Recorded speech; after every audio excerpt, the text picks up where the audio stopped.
السلام عليكم ورحمة الله وبركاته. اللهم صل وسلم وزد وبارك على سيدنا محمد وعلى آله وصحبه أجمعين. أنا كنت مسافرة البلد.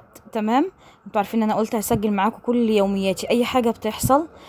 كنت مسافرة البلد لأن والدتي تعبانة، فصورت معاكم كده من أول اليوم، لكن ما خليتش الصوت بتاع الفيديو ولا بتاع كلامنا عشان الشارع عندي بيبقى دوشة قوي. أنا كده تقريبا كنت بصور الساعة 6 الصبح بالظبط. صاحية بدري ليه ومسافرة بدري ليه؟ أنا بحب دايما لما يبقى ورايا مشوار وبعيد شوية ولا حاجة أصحى له بدري. بحب عامة في الطبيعي يعني بحب أعمل كل حاجة بدري. كنت مسافرة أنا وعبد الله رايحين نبص على أمي، لأن أمي تعبانة قوي. دعواتكم بقى ما تنسوناش في الدعاء، ادعوا لها بالشفاء العاجل هي وجميع مرضى المسلمين، اللهم آمين. اللهم اشف مرضانا شفاء عاجل غير آجل، شفاء لا يغادر سقما، اللهم آمين. نزلنا بقى كده وخرجنا، خدنا الطريق كده من اوله، بس انا طبعا ببقى مسرعة الفيديو عشان ما يطولش عليكم. الفيديو اللي بعد ده ان شاء الله هيبقى فيه تفاصيل اكتر وانا في البلد، هيبقى فيه تفاصيل اكتر للعيش الفلاحي بتاعنا من اول خبيزه لحد اخره. الفيديو اللي بعده برضو هيبقى فيه كل حاجة ايه، انا جايباها من بيت اهلي وكده.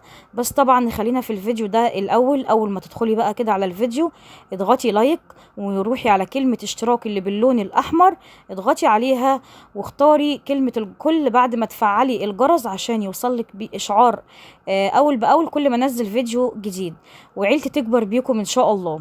وكنت عايزة اخد رأيكم في حاجة. بص، احنا كنا معدين الأول كده على الثلاث أهرامات بتوع الجيزة. أنا بحب المنظر جدا وأنا مسافرة. أنا كده تقريبا كانت حوالي الساعة ما كانتش جت 8 الصبح، يعني ما كناش لسه الساعة جت 8 الصبح، كانت لسه مع بداية بقى ايه، بعد شروق الشمس كده، ما كانتش الشمس حميت قوي. انا بحب اروح بدري عشان قبل الحر قوي. وكمان يوم الجمعة بيبقى المواصلات فيه ما شاء الله بتبقى رايقة. بناخد بقى الطريق الصحراوي ده كله. انا بلدي منين؟ انا من بني سويف. تمام. فتقريبا ساعتين مواصلات. نزلت بقى لقيت ابويا مستنيني على اول البلد بتاعتنا، وقفنا كده ركبنا توك توك. بس حبيت اصور لكم بص منظر الارض الزراعيه، كنت مستغربه لان المكان ده كله كنت باجي بلاقيه كله مزروع. فكل ده كان مزروع ذره، يعني كل ده كان مزروع ذره، واحنا في موسم الذره دلوقتي وحصاد الذره. فبص الارض مكانها عامله ازاي ما شاء الله، يعني سبحان الله فعلا. مش اي ارض بتبقى صالحه للزراعه، لازم تكون ارض خصبه، لازم تكون الخير كمان اللي موجود في الأرياف يا جماعة، وطيبة النفس اللي موجودة عندهم والسماحة اللي موجودة عندهم غير أي مكان تاني. بناخد توك توك كده مسافة تقريبا بنمشي فيها يعني حوالي 10 دقايق أو أقل، مش كتير. بس لو انا مشيت المسافة دي هتبقى متعبة عليا قوي انا وعبد الله، وفي نفس الوقت هيبقى الشمس خلاص جت علينا. انا كده وصلنا تقريبا على الساعة 10 كده ونص على البلد. كان برضو توفيق من ربنا لينا ان الطريق كان رايق وكان يوم الجمعة. والحمد لله ربنا وفقنا، يعني وصلنا البلد كله بيبقى ملموم حوالينا وفرحان بينا، كل العيال بيبقى مبسوطين بينا. ده اخويا وابن اخويا مصور معايا قبل كده في الفيديو على القناة، رجعوا الفيديوهات القديمة. تمام. وصلت بقى كله بيبقى فرحان. عايزه اقول لكم ان انا رحت فعلا لقيت امي كانت تعبانه جدا، الحمد لله رب العالمين. هي اصلا تعبانه من الاول، وانا يعني انا مقصره فعلا في حقها، لكن للامانه انا شغلي برضو لهيني، وهي عارفه ومقدره حاجه زي كده. فبالله عليكم اتمنى منكم ان انتوا كلكم تدعوا لها. دول كانوا ولاد اختي ما شاء الله، البيت دايما مفتوح بحس ابويا وامي، ربنا يبارك فيهم يا رب. بيت العيله ده لما بيبقى الاب والام فاتحين للاولاد كلهم البيت من اول اليوم لاخره، بيبقى ما شاء الله والله العظيم بيزيد بركه وبيزيد خير. وفعلا صدق المثل اللي بيقول ان اعز الولد ولد الولد، يعني اللي اعز من الولد ولده. انتوا فاهمين ازاي المثل ده؟ اللي يعني اللي اعز مني انا عند امي وعند ابويا هم ولادي. تمام. خلصنا عند امي كده، قعدنا فتره طويله، واختي خدتني بقى عندها. اختي بيتها كده قدامه على طول المنظر الرائع ده، الزرع الاخضر والهوا هناك بصراحه فوق الوصف، مش محتاج مراوح. الهوا عامه في الصعيد وفي الارياف حاجه تانية خالص. كل ده بطول بيتها كده. الزرع الاخضر ده كمان فيه عرض براح، لكن الكاميرا ما كانتش جايباه. انا بخرج من بيتها المنظر كده قدامي على طول.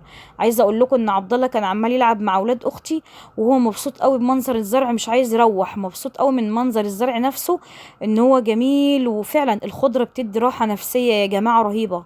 والله العظيم اي شيء اخضر زرع او اي حاجه بيدي راحه نفسيه فظيعه، يعني سبحان الله. ربنا يديمها عليهم نعمه يا رب. ربنا مقدر لكل حد نصيب بيعيش في مكان معين. الحمد لله ربنا يملى بيوتنا كلها بركة وخير. دخلت انا من نفسي كنت حابة منظر الزرع وريحة الهوا، ريحة الهوا الصبح كمان وانا نازلة بلدنا. عايزة اقول لكم ان هو كان رائع، ريح حلو قوي، هوا طبيعي فعلا فعلا فعلا. اللمة وسط بيت الأهل كمان والعيلة لما بيكونوا بيحبوا بعض بتبقى حاجة جميلة قوي ما شاء الله. ربنا يديمها نعمة يا رب، ويشفي كل مريض ويشفي أمي، اللهم آمين. لسه لحد دلوقتي ما ضغطوش لايك، أكيد اضغطوا لايك بقى عشان الفيديو يتشاف يا جماعة ويترفع، والله المستعان القناة ترجع تكبر تاني بيكم ومعاكم بفضل ربنا وبإذنه قبل أي شيء. خلاص، ده أنا كنت عايزة أوريكم منظر النخل نفسه. احنا في موسم حصاد كمان البلح.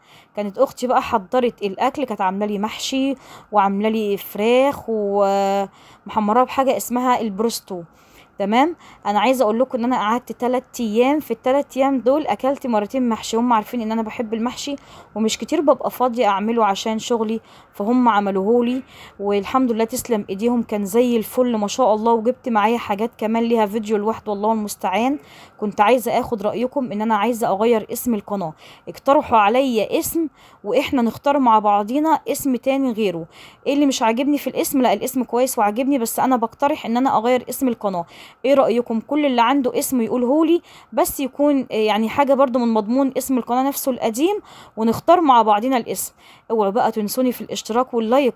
بصوا منظر الاكل اللي اصلا كان شهي، وبيحمروا المحشي ده كله بيحمروه في السمنة البلدي، وهو جواه الرز وهو محشي، وملوخية برضو بالسمنة البلدي، بيحمروا المحشي نفسه بالسمنة البلدي بيبقى رائع. والسلام عليكم ورحمة الله وبركاته.